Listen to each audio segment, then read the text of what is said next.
अस्सलाम वालेकुम रहमतुल्लाह। हमने कुरान एकेडमी के लिए ऐड सीरीज़ शुरू की है।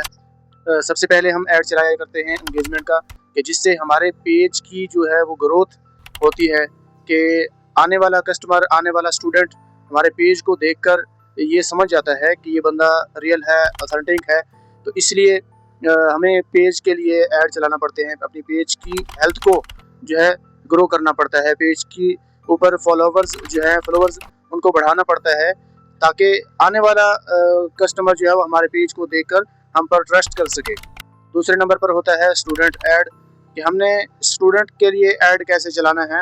तो हमने फिर पाकिस्तान में अगर स्टूडेंट के लिए ऐड चलाने हैं तो वो कैसे चलाएंगे, और फॉरेन कंट्रीज़ में ऐड चलाना चाहते हैं, यूके, ऑस्ट्रेलिया, कनाडा वगैरह में, तो वहाँ पर हम कैसे ऐड चला सकते हैं, कौन कौन से शहरों में हम ऐड चला सकते हैं ताकि हमें बेहतर रिजल्ट मिले। अगर आप इस स्किल को सीखना चाहते हैं कि कुरान एकेडमी को कैसे बनाया जाता है, कैसे ग्रो किया जाता है, कैसे, उसके लिए आपको इस सीरीज़ को ज्वाइन करना होगा और मुकम्मल सीरीज़ देखें।